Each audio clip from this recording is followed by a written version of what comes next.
Tell me exactly what happened. I don't know. Someone was in the house, and the next thing I know, I wake up next to my wife and we're bleeding.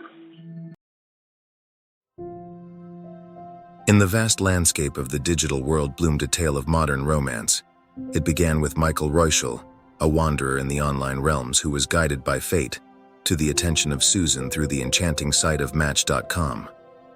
Their journey, adorned with the magic of wonderful dates and whimsical adventures, painted a portrait of love that sparkled in the hues of newfound joy. As their love story unfolds, Michael recounts bittersweet chapters where the warmth of his connection with Susan became the catalyst for a frosty wind chilling the bonds with his beloved daughters, Caroline and Kate. In the summer of 2007, echoes of conflict resonated through the lives of Mike and Sue. Confronted with foul language and harsh words after one of his daughters had a house party, Michael stood at a crossroads. In this moment, the notion of a prenuptial agreement materialized. He realized that it was needed to allay his concerns, as well as the concerns of his daughters. Yet a new chapter emerges as Michael Reuschel, having tasted the sweetness and bitterness of love, embarked on a second marriage with Sue in 2007. A man who had once faced the trials of divorce now stood at the threshold of a seemingly happy union. Caroline, witnessing her father's second shot at marital bliss, saw red flags. Sue's drinking habits and possessiveness over Mike raised concerns. Despite their differences, Mike and Sue's love story, reflected in thousands of texts, painted a picture of blissful togetherness. Mike refers to Sue as his trophy bride and writes that their lives together are simply amazing. Susan, once a registered nurse, departed from the halls of her career as Michael, the proprietor of Ocala Dental Care, held the reins of their financial journey. The couple, bound by love and dreams of a shared future, forged their destiny in the opulent embrace of Haley Plantation, nestled in the heart of Alachua County, Florida. However, this tale took an ominous turn, for within the facade of happiness lurked toxicity. Allegations of domestic abuse painted the once happy couple with shadows. The mansion that stood witness to their love now bore witness to a darker, more troubling story. Despite the dark revelations, Mike professed that he still loved Sue, and he sought to continue the marriage.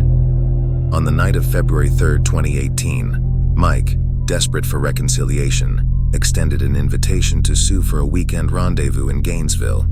Opting for their cherished steakhouse, the couple's home security cameras captured Sue's preparation, a glimpse of normalcy before the storm. Wine flowed, kisses exchanged, but over steaks and intoxicating reds, old wounds resurfaced. The trigger, a text from Caroline revealing that Mike told his daughter of Sue's arrest, unraveling a web of deceit spun by Mike. The betrayal was exposed, a dark shadow cast over their dinner. Mike, seemingly remorseful, drove home alone while Sue followed in an Uber, unleashing a barrage of venomous texts. The atmosphere at home soured as Sue threatened divorce, her messages echoing in the silent corridors of their mansion. Once home, they went to separate parts of the house. Sue continued her tirade through texts, each word a dagger tearing at the fabric of their marriage. "I am filing for divorce. I will leave in the morning." The clock ticked toward the inevitable, with the final text ominous and cutting, sent from Sue at 10:13 p.m. "You have serious boundary issues with your daughter." Later, Sue says she was alone in the guest room when Mike entered. There are no cameras inside that room. Alone in the guest room, devoid of cameras, Sue faced the wrath that unfolded. Mike entered, marking the beginning of a gruesome tale. A struggle ensued, escalating to a point where the air hung heavy with the scent of impending tragedy. Police were alerted in the early morning hours when Mike dialed 911. My wife and I need an ambulance for bleeding. Tell me exactly what happened. I don't know. Someone's in the house, and next thing I know, I wake up next to my wife and we're bleeding. You said someone was in your house? Yes. You woke up to her scream, and tall figure with ski mask starts fighting with you with a knife. See, I felt something sharp. You're fighting with the subject, and then he just ran off. You managed to scare him off? Yeah, I guess. The police arrived to a horror scene. Mike and Sue, stabbed and bleeding. The first account, narrated by Mike, painted a chilling scene of an intruder invading their sanctuary. Mike recounting a struggle with the intruder, a mysterious figure he claimed to have scared off. Sue's injuries were life-threatening and, As medics rushed to save her, Detective David Visconti was called to the scene. David Visconti, a seasoned investigator from Alachua County Sheriff's Office, delved into the crime scene. A significant amount of blood painted a gruesome portrait. However, the absence of expected signs of forced entry and the lack of corroborating evidence of an intruder raised suspicion. Detectives noted, there was most certainly a struggle. There was a vast amount of blood around the bed that was located on the wall of the bedroom. But overall, the scene was missing something, Visconti said, and he did not believe a violent intruder had been there.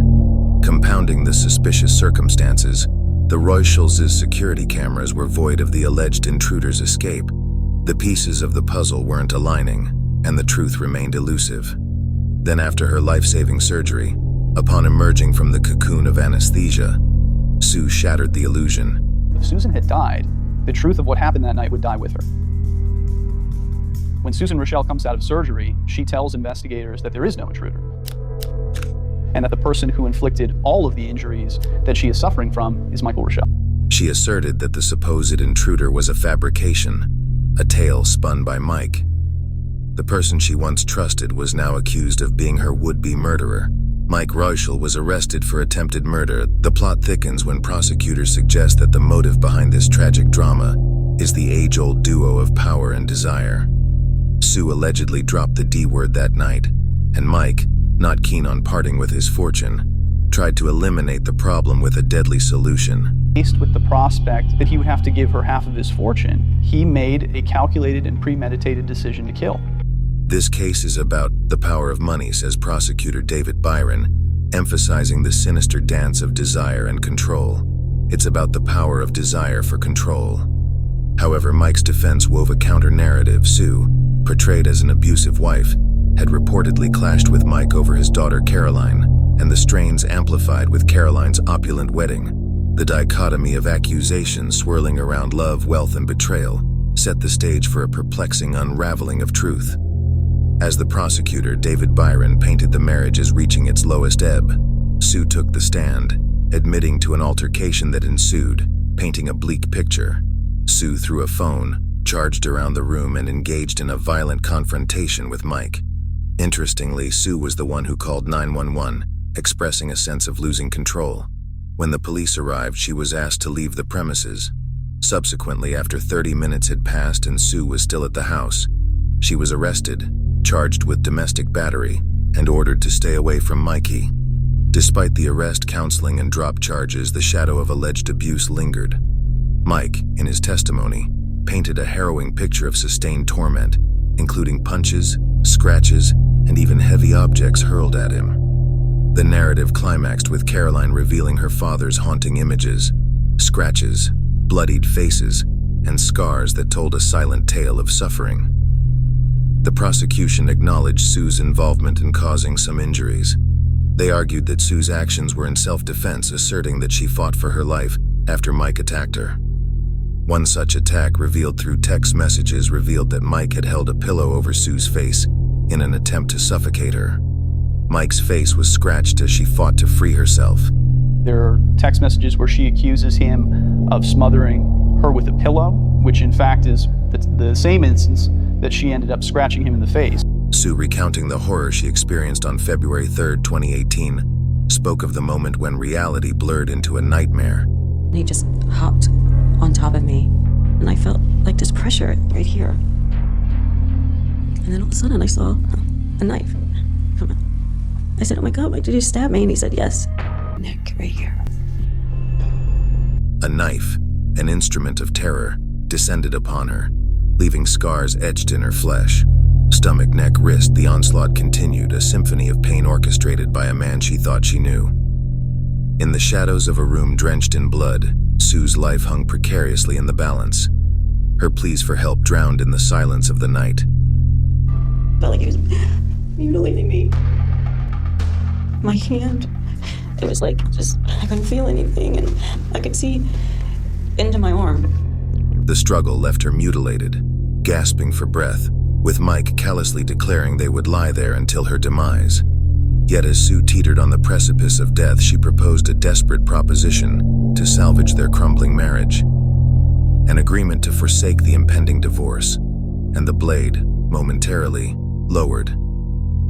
The night that began with shattered vows now bore witness to a macabre compromise. According to the prosecutors, Michael had left his wife bleeding for 25 minutes before calling 911 and reporting an emergency. She would say absolutely anything to get to the hospital. She would say anything she has to get out of his control, said Assistant State Attorney David Byron, while explaining why she had agreed to go with the home invasion story her husband had formulated. He just said to me, Sue, we're just gonna lay here until you die. I said, Mike, we don't have to divorce. I won't divorce you. Just put the knife down.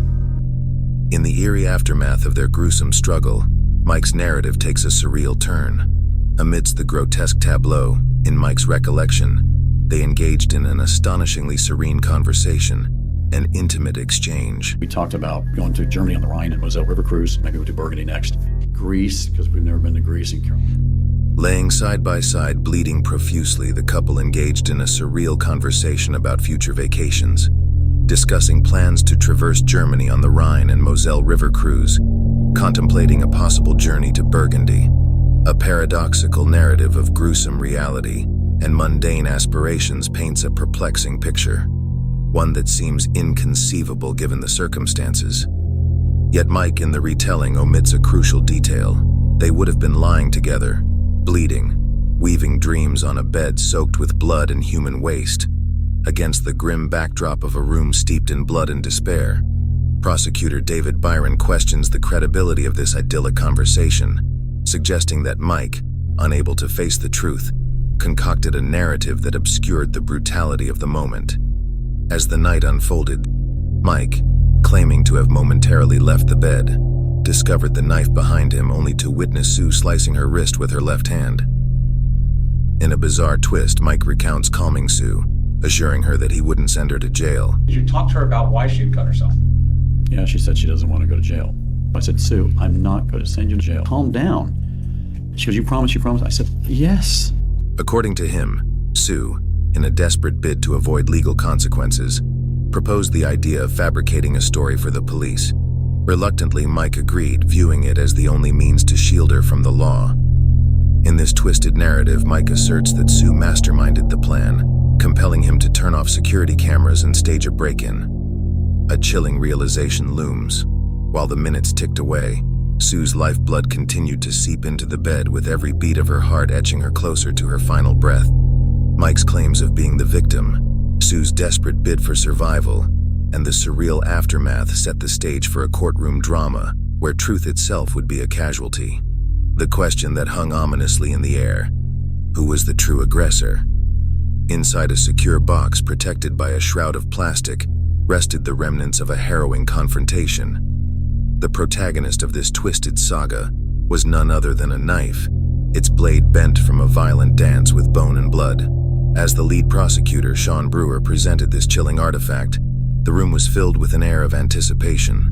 The blood-soaked pajamas of one Michael Reichel spoke volumes, a grim testimony to the night's horrors. The question echoed in the room, and Sean Brewer, with unwavering conviction, painted a vivid picture for the jury. This blood is telling me that Michael was on top of her while he was stabbing her, and she was bleeding quite a bit without any aid, declared Brewer, his words dripping with the gravity of the accusation. The prosecution's narrative unfolded like a dark tapestry, weaving together the elements of control and constraint. David Byron, another key player in this macabre tale, pointed to the bedside table, a silent witness to the power dynamic that unfolded that fateful night. There's a full glass of wine, there's some glasses, there's a lamp, and it's evidence of the fact that Michael Reichel was so physically capable of constraining her that none of those things are disturbed, Byron asserted. The nightstand, a stage for this gruesome performance, held secrets that challenged the defense's assertions. The prosecution scorned the claims of Michael Berkland, the expert with a questionable past. Cast-offs of blood like ominous brushstrokes painted a different story, one of a knife wielded with intent. The prosecutors, with a piercing gaze, aimed to imprint upon the jury the gravity of Sue's wrist wound, an injury that bore the mark of an external force, according to prosecuting attorney David Byron.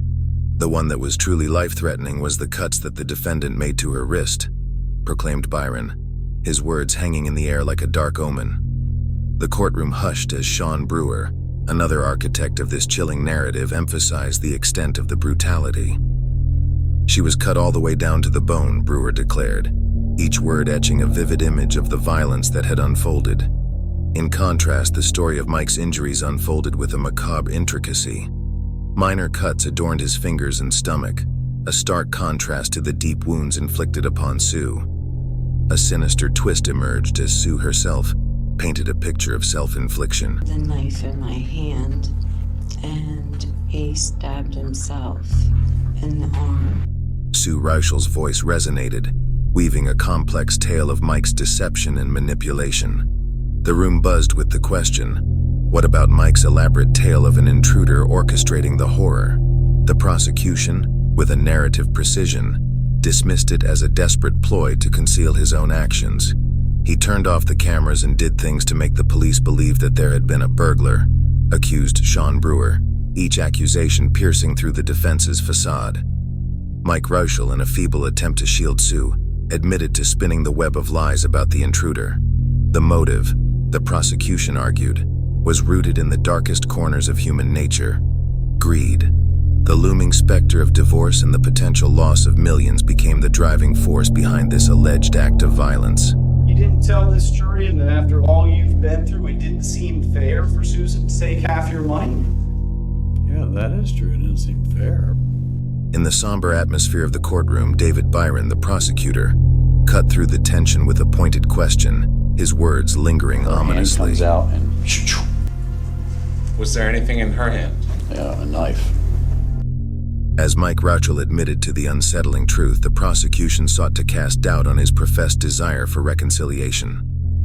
The courtroom listened to Mike's impassioned defense, but the prosecution countered, delving into internet searches that painted a contrasting narrative. Pat McGuinness, did you visit numerous sites related to battered husbands? Mike Rauschel, yes, I did. The defense attempted to reshape the narrative, claiming abuse suffered by Mike at the hands of Sue. However, the ominous undertones persisted as the prosecution questioned the credibility of Mike's portrayal as a battered spouse. He has all of the economic resources. He's not cut off from any family members. Michael Rauschel doesn't meet any of the criteria for what a battered spouse is. In the dimly lit courtroom, the defense weaves a complex tapestry, attempting to unravel the narrative that Sue's accusations stem from Mike's reaction to a divorce threat. Ann Finnell, the defense attorney, presents a series of ominous text messages spanning back to the year 2015, where Sue repeatedly voiced her desire for divorce.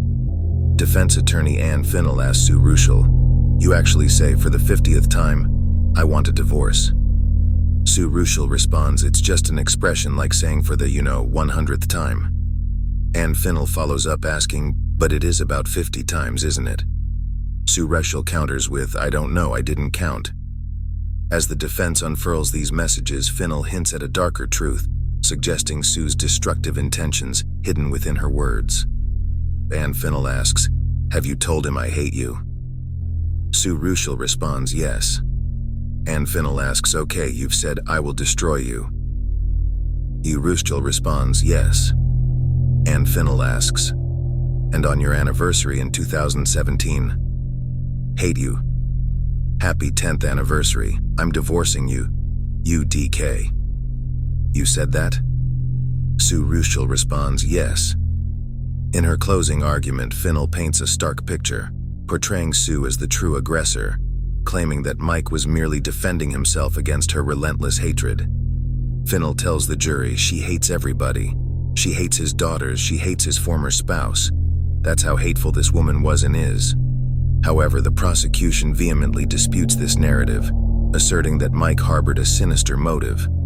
Prosecutor David Byron tells the jury, "This is not a frenzied struggle between two adults.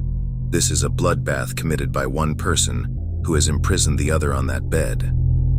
As the ominous echoes of conflicting stories linger in the courtroom, the jurors find themselves at the precipice of a decision, tasked with unraveling the enigma of the Rauschels' tumultuous war. In the hushed aftermath of the trial, the courtroom pulsates with tension as the jury retreats to deliberate on the fate of Michael James Reichel.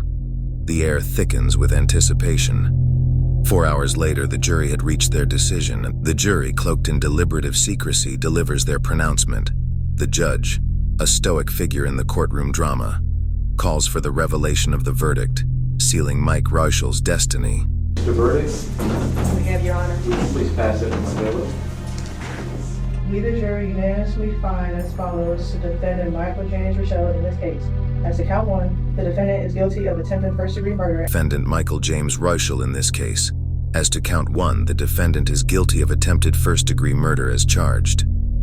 The word guilty reverberates through the courtroom, shattering hope and marking the conclusion of a tumultuous trial. Count 2, the defendant is guilty of false imprisonment. 2, the defendant is guilty of false imprisonment. The ominous revelation continues as the jury unequivocally dismisses Mike's narrative of a desperate struggle. Prosecutor Sean Brewer, a harbinger of justice, condemns Mike's deceitful acts. The person I heard through the evidence and the witnesses was somebody who was cold, they were brutal.